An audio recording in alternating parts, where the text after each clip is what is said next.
Hi everybody, I actually have I have a reason to do a video tonight. This is pretty interesting stuff. I know last year, back in 2009, I talked about Bob and Tom in the morning, and how, like, for example, you know, the 9mm gun story, about how this chubby fella, chubby's putting it mildly, this morbidly obese man managed to hide a 9mm gun in his fat rolls in jail in Texas.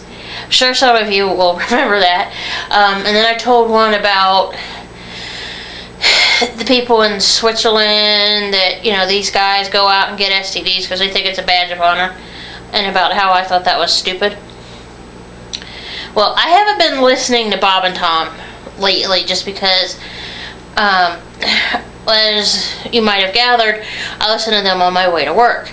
Well, I haven't been listening to them very much lately because I've been going in at like noon or later. I have gone in at 11 o'clock a few of these mornings here, but I still haven't been listening to Bob and Tom because usually by the time I think about turning on the radio, they're usually off. And I've also been listening to a different radio station who's been playing, like, kind of music I like, which is 80s music, 1980s music. And on the way home, depending on when I get off of work, I will listen to either that same station, or which is 94.9 FM here in out of Cincinnati, or 94.1 out of Cincinnati, Ohio. I also listen to Xavier, Cincinnati's Xavier University's radio station, which is 91.7 FM, also out of Cincinnati, obviously. Tonight on my way home, I was listening to Xavier's radio station in NPR. And this is why I'm doing this video, because this one, I have to say, and I know Mad Bad Voodoo will know what I'm talking about, because I know for a fact he lived through the 80s and would remember, you know, this band Motley Crue. I don't know if you listened to it, Mad Bad, but I actually have a CD of Motley Crue's called Dr. Feelgood, which is, like, you know, it's the third one, like, of the CDs that they made. One's Shout at the Devil.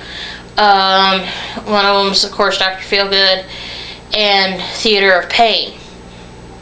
Well, on NPR, there was an author on there, and I forget who it was. It was a guy, I can tell you that. He was talking about reading the book called Motley Crue, the Dirt, The Unauthorized Version, or something like that's the name of the book. The guy didn't write it, but he was talking about reading it.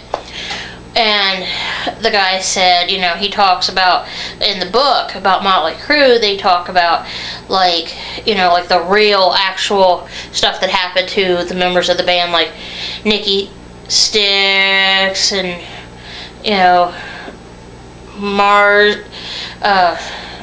I forget all their names, and then Vince and all them. Well, Nikki Sixx OD'd on drugs, on some drug.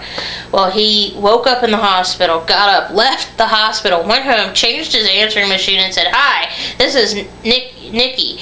I'm not here because I'm dead." I'm like thinking, what? I'm like, and then it gets progressively funnier. Okay, they end the segment on Motley Crue. And do you know what they played? They played the band's song "Kickstart My Heart," and I about died. I'm like thinking, it's a good thing I'm sitting in my driveway, because you know what? Makes me want to go in the house and play some, you know, some of that Motley Crue. I mean, I like some of their bands, the band's songs. I'll tell you what, though, I've seen Vince Neil. The dude needs liposuction and a facelift and a few other things. No offense, but he's looking old. And I mean, I don't know how old he is, but he's looking old. I mean, he's got thinning hair and he's fat. And I'm like thinking, he looks worse than Axl Rose from Guns N' Roses. I mean, seriously. But anyway, I'm going to pause here because I got some other comments I want to make about something not related to Motley Crue and Vince Neil and Nikki Sixx and everything. So hold on and I'll just talk in a moment, okay?